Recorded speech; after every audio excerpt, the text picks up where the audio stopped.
Eto nga pala, yung part 2, kung ano yung rason. Bakit nga ba kinupitan ko yung sarili ko? Dear Charot, Siguro, kung napanood nyo at napakinggan nyo yung nauna nating kwento, maiintindihan nyo yung rason at dahilan kung bakit kinupitan ko yung sarili ko.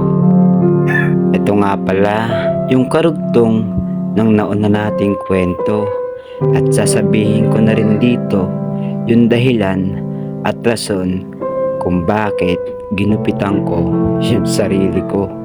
Kaya sana manatili muna kayo sa bidyong ito, dahil nga hindi ko na kayang gupitan yung sarili ko. Mas pinili ko na lang pumunta dito sa barbero. Bigla ko na lang kasing na-realize na parang hindi ko kaya gupitan yung sarili ko, kasi ang hirap pala. Sinubukan ko lang pala gupitan yung sarili ko. Akala ko kasi kaya ko, yung pala hindi. Kaya naisipan ko na lang pumunta dito sa barbershop.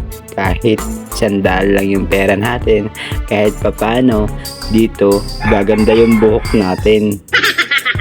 Kasi panigurado, kung ako nga lang gugupit sa sarili ko, pangit yung kalalabasan.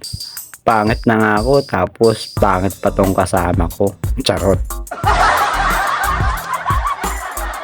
At siya nga pala, siya si Yung, kapitbahay din namin dito. Nakasabayan ko nga lang pala yan dyan sa barbershop, kasi nga ang daming tao sa kabilang barbershop dun sa pinagugupitan namin. Kaya napunta kami dito sa barberong ito. At shoutout din dun sa taong nagupit sa akin, kahit papano napaganda niya yung buhok ko. Kasi yung unang kita niya sa buhok ko, talagang wala na talagang gamot. Yung pagtanggal ko nga sa sombrero ko dyan, tinawanan ako at tinanong ako kung sino yung gumupit sa akin. Ang sabi ko na lang, kinupitan ko yung sarili ko kasi nababaliw na ako. Gusto ko lang din kasi ma-experience kung paano nga ba gumupit ng sariling buhok. Ayun, ang ending, pumunta pa rin ako sa barbershop, hindi pa rin ako nakatipid. At ito yung bagong gupit kong buhok, dahil dun sa barbero na nagupit sa akin, medyo formal na ako tignan, pero yung mukha ko hindi pa rin.